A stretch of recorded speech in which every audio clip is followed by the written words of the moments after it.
We present to you NewGen Talk, hosted by a member of New Generation.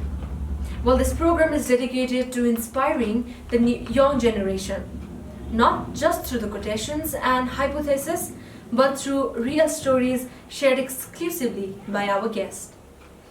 Join us every week and get a premier access into the lives of these highly inspirational people. Get to know what they did differently, what it takes to be them, and soon you will find yourself in the league. All you need is a spark to kindle a fire. Let NewGen be the spark and you will soon realize a fire burning inside you.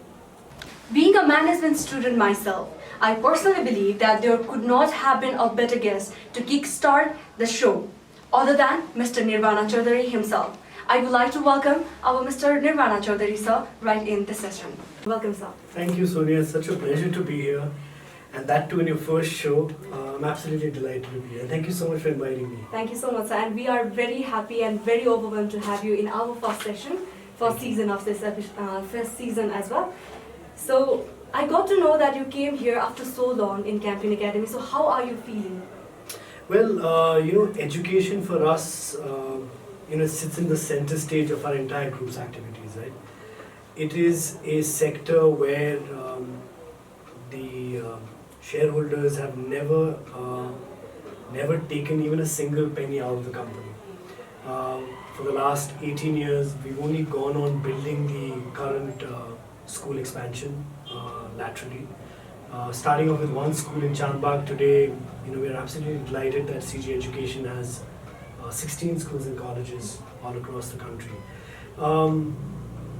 I feel that there's a lot that needs to be done in terms of improving on the infrastructure, improving on the overall benchmarking of the curriculum, introducing, we've been pioneers in various education instruments like digital classrooms, like edu sports, like a virtual school program, but I feel there is still room for us to expand on and take advantage of the technology that exists today. So we're in that process of further investing into various schools. Obviously, I feel more delighted coming over here because of the students that exist over here, because it's the students that make up the school, because it's the students that have been performing year on year, that are the brand ambassadors of our education sector. So obviously I feel great coming over here, but from a education shareholders perspective, there's a lot more that we need to do and which we'll continue to do. Yes sir. So being myself a student, I have always imagined of becoming a very successful person, right? So what I always think of is, where are the successful people right now? Were they like me when they were a student, or were they really extraordinary since their childhood? So I want to ask you about yourself. How were you as a student, and if you could share any kind of memory that you have being a student, that would be really great, sir. I still consider myself a student. I'm even now continuously learning from my peers, learning from the industry, learning from my day-to-day experiences, and formally I make sure that every year I spend at least 1 week, 2 weeks re-educating myself in some of the universities. In today's day and age, you're living in a boundaryless world.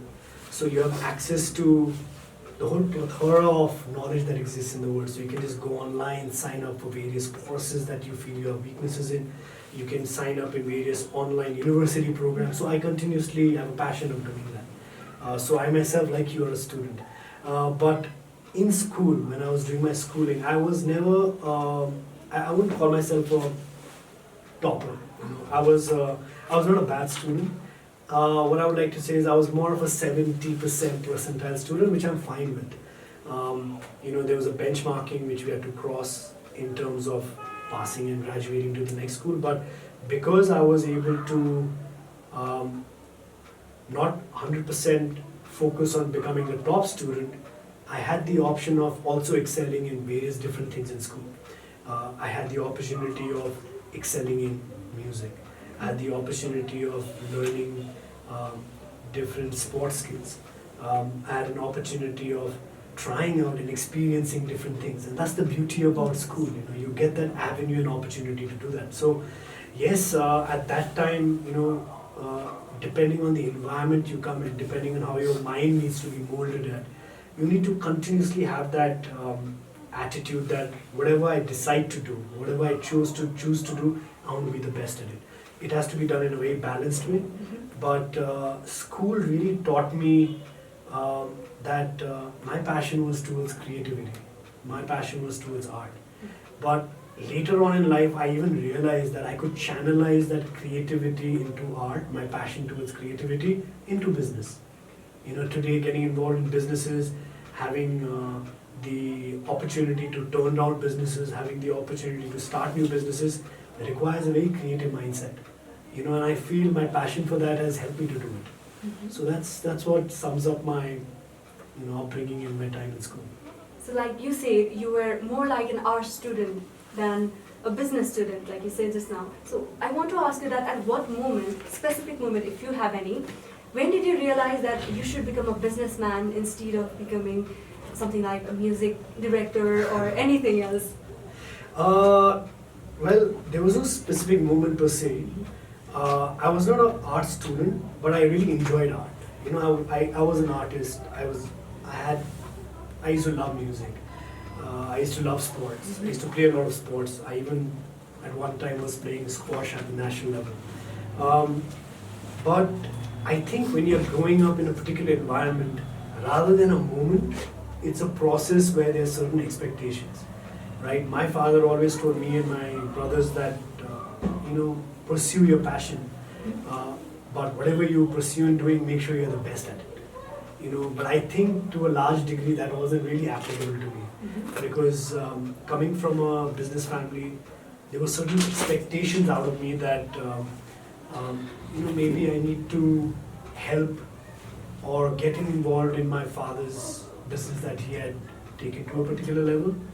And I had a unspoken expectation that maybe I had a moral obligation and duty to take that business to another level. I had the obligation and duty and the responsibility to grow his legacy. So it was a process that started from a very young age. So in our family, our at home, our business discussions aren't about what is your hobby or how is your day. It's 99% about business. We're talking about business. So having grown in that environment, you start changing your mindset. You start attuning your mind towards becoming aware of how the business environment works. So, like right now, you are the managing director of Chaudhary Group, and your entire family is into business. But if today you are not a business person, which career would you choose?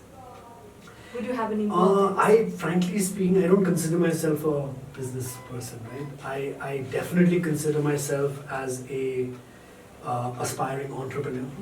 And there's a huge difference between a businessman and an entrepreneur, right? So an entrepreneur is in search for constant, he's got this thirst for constant innovation, constant search for new businesses, constant search for, bridging the gap between demand and supply, a constant search for an excitement and adventure that gives him for having the challenge of growing businesses, fixing businesses. I consider myself more of an entrepreneur. I consider myself more of someone who loves working with people. And I always feel that it's the people who build the organization. I'm a firm believer that, in our country, there's such an immense potential. And if I'm able to foster and help bridge that gap and realize that potential, wonders can be done over here. Okay, so at this age, there are so many people like me from the young generations take you as the inspiration, as a role model, right? So at your age, when you were of our age, who did you consider to become your role model, and why did you consider that person to be a role model of yours? Thank you, Sonia. I'm quite flattered actually, but there's a huge difference in terms of the environment that you're going on today and what we were going in back then. Not that I'm too old, but today you have the opportunity of the plethora, the amount of success stories, the amount of leadership qualities, the amount of examples that you see today because of the internet, because of access to social media, because of access to people's lives and autobiographies have been written, small stories about it written, you're able to pick small parts about various leaders and able to get inspired by that. While growing up, I wouldn't say we didn't have that per se, but I was very clear that my benchmark was my father. You know, he had started playing squash. I wanted to become a better squash player. He started music. I wanted to become a better musician. He was an entrepreneur. I wanted to take the business to another level. He started trekking. I wanted to trek more mountains. So it was an inspiration to a mentor and idol more in a very positive way, not in a competitive way. That was my benchmark, and I had to make him proud by doing better, doing better and better. So I would definitely say my father would be a very strong mentor in my life. But also, I would say that going forward, so beginning on in life, obviously living in a joint family, you know, my uncles, my dad's brother, you know, he always had that strong resonance in terms of the compassion that he had. You know, my uncle always believed in doing more for the society, you know, starting up with charitable hospitals or doing a lot of good work in the society. So I guess that part I learned from him. The ambition, leadership qualities I learned from my father. The humility, at the same time being aggressive, at the same time being grounded, I learned from my grandfather while growing up. You know, a very important aspect of my life is what I've learned during the process of my time with the art of living through Sudarshan Kriya. You know, that's really taught me to be more compassionate. That's really taught me the power of mindfulness. So I give a huge percentage in the impact it has in my life to my guru Sri Sri Ravi Shankar. So you know, I was quite lucky that I grew up in an environment with such strong personalities that had a profound impact I had on within myself. And that's what molded me into the person I'm today. But this is just the beginning, you know. Today I'm fortunate that I get to meet such amazing people around the world. I feel I'm blessed to be meeting people all the way from Ratan Tata to Bill Gates to all these guys, right? Now, each one of them, I'm able to learn something. You know, one conversation with them or 1 or 2 days hanging out with them, I get to learn more than I would learn from a university or a textbook. So, you know, that way, you know, even my father keeps saying that your network is your net worth, right? So I think that's a very important essence where you should not in today's day and age say, that's who I want to aspire to be like. Keep your mind open. Learn the best things from different people around you. That's really inspiring. So the way you think, the way you have a mindset, it really inspires me, and definitely to all the viewers who are watching right now. So asking you about the philosophy of that you implement in your life, in your work, do you have any kind of philosophy?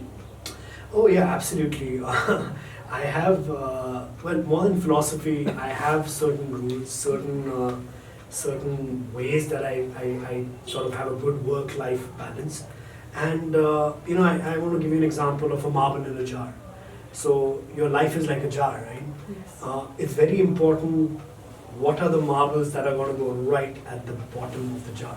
You know, that are your top most important priorities. So for everyone, it might be different. For me, my most important priority is my ambition in work, my family, my children's education, my health, my friends, my giving back to the community, my taking Nepal to the world. And you know, you fill up the jar depending on what your priorities are, not necessarily in that order.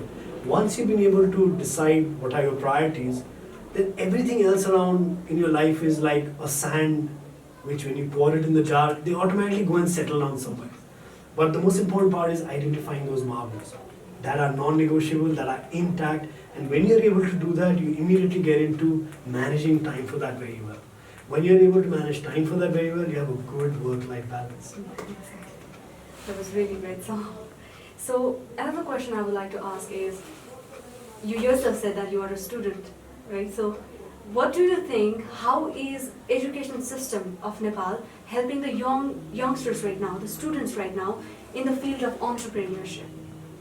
Well, you know, I wouldn't even say in Nepal. Everywhere around the world, The education system is pretty much the same.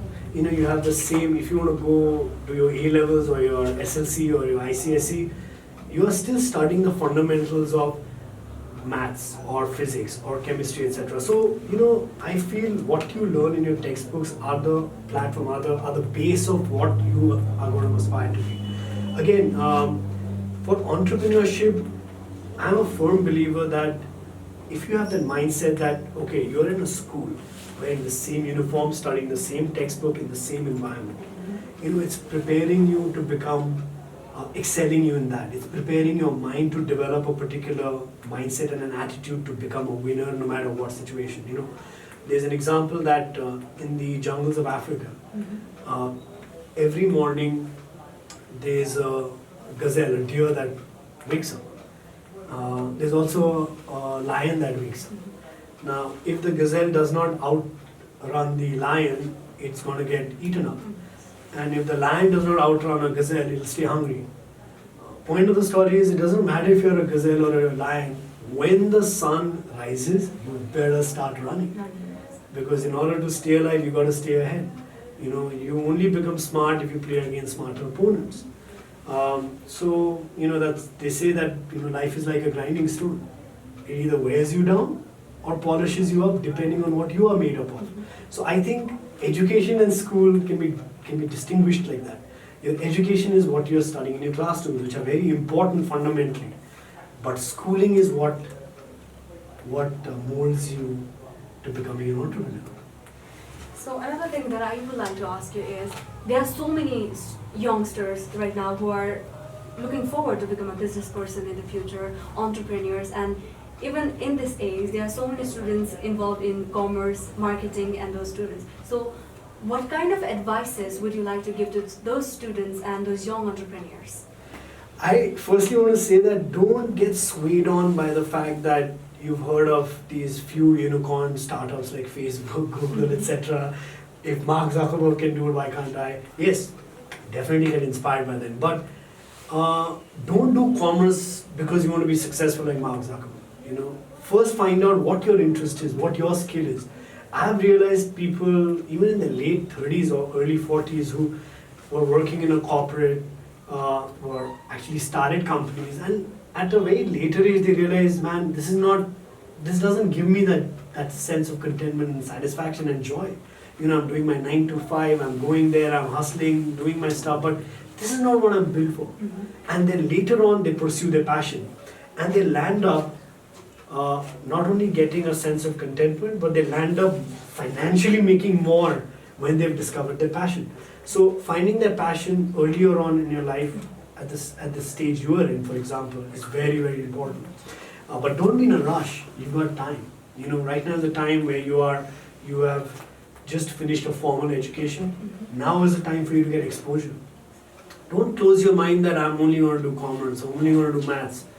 You know, get experience, travel the world, travel all over Nepal. See if you want to, you know, help in building a school somewhere, or just get some experience in hotel, or start football. Just start. Don't block your mind. You never know where you'll get that you know, that eureka button they say, okay, that boom. This is my calling, this is my goal. But that's not it.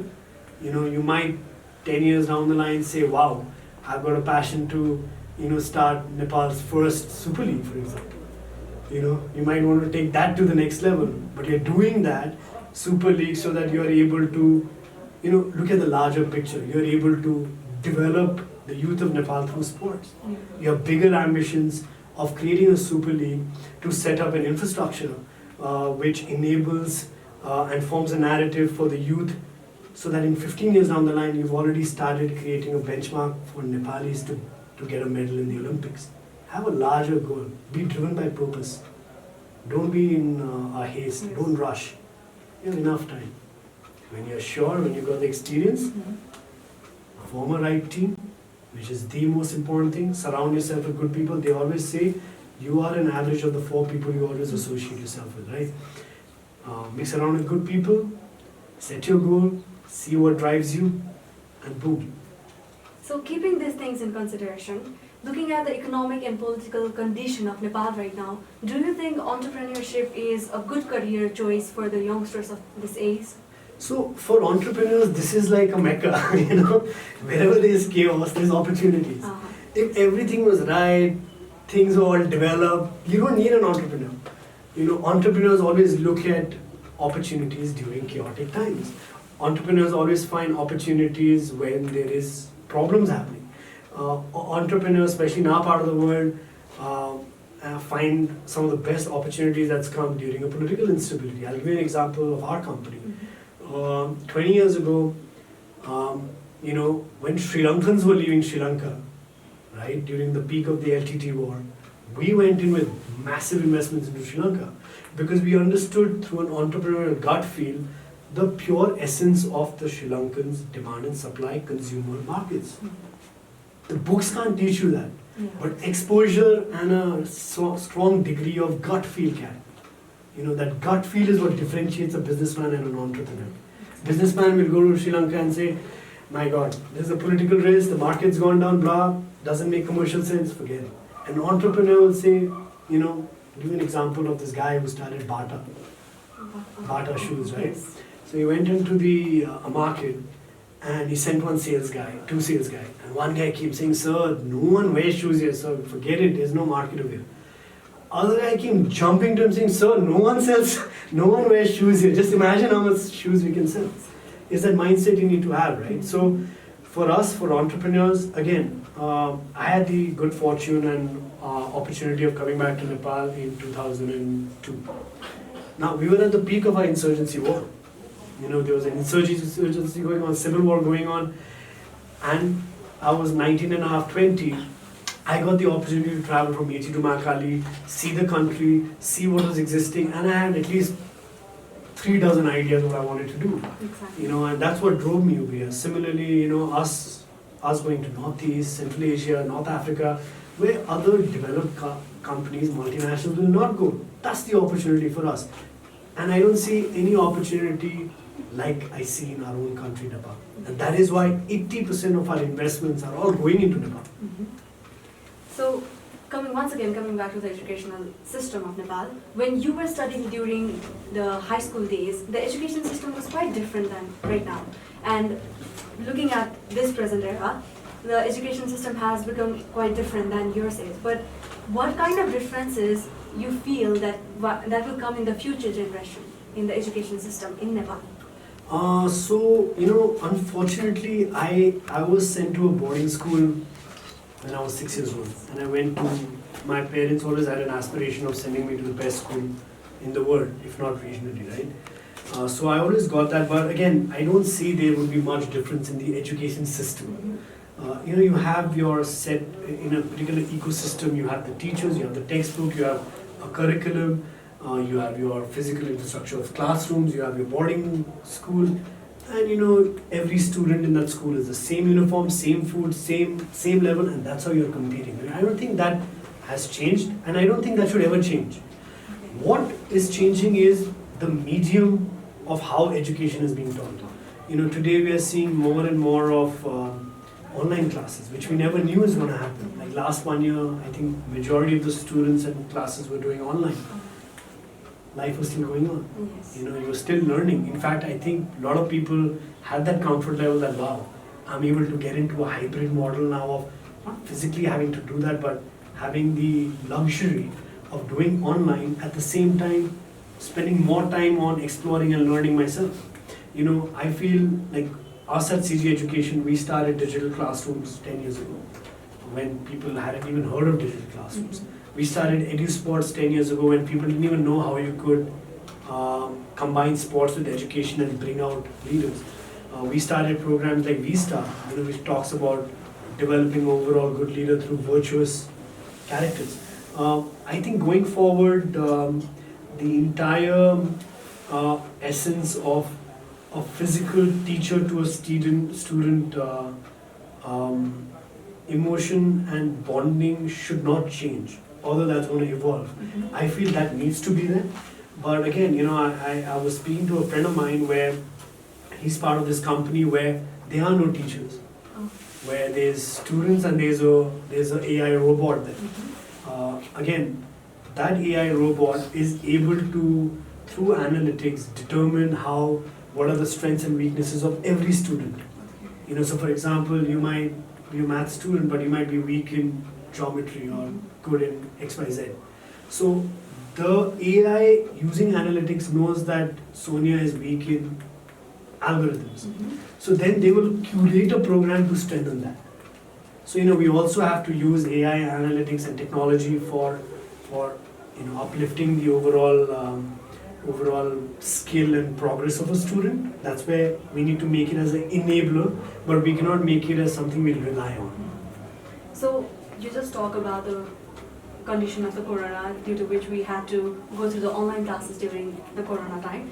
So talking about the economic state because of the corona, what are your thoughts about the scenario of the economic condition of our country post-corona? Well, like every country and economy, there's been challenging times, right? But at the same time, I feel COVID time has also given access to a lot of different business opportunities, which if it wasn't for COVID, would have taken time. For example, the e-commerce has really taken off. Digital banking has taken off. E-wallets have taken off. Different aspects in that ecosystem has taken off. People have, because it's a very resilient world we live in, right? People have started to reinvent their business model altogether. If you're running a hotel, and because of COVID, the hotel's not doing well, they're focusing on the F&B experience. They're focusing on, creating a health aspect in the hotel. So, again, adapting to scenarios like COVID times, but at the same time being agile and having that flexibility of taking decisions to do, that's what differentiates you from the rest, and that's what's happening in the global economy as well. So how do you think it is possible to make the economic condition of our country even more better after the condition of the corona? I guess it's a process. I guess it's an organic process. I'm also a believer that we must create a conducive environment, bring about right policies, bring about right competitive advantage, environment for investors or entrepreneurs or business people to work in. If you're not able to do that, you'll get left behind because you're not competing with entrepreneurs in Nepal anymore. You're competing with the entrepreneurs all around the world. So you need to have that outlook in terms of creating that platform, and I'm sure over a period of time people are going to do well.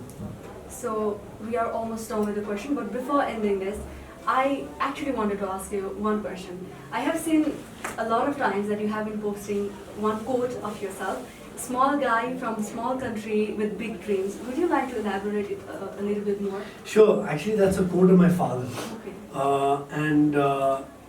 I guess that's something that's been passed on by my grandfather to him. And we all as a family really strongly believe in the entire essence and power of humility. Where we still feel we are a small company.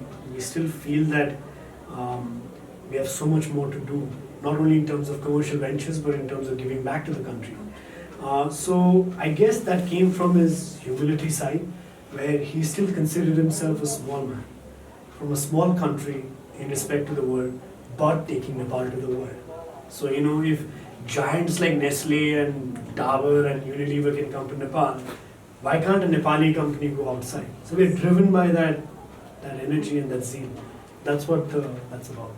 So honestly, you, your family, your father, all your family members are really inspiring, and definitely all the people around the globe are being inspired by your work, your words, and everything you have been doing till the date. So it's really my honor that I got this chance to talk to you like this, and for this I would also like to thank the Campion Academy.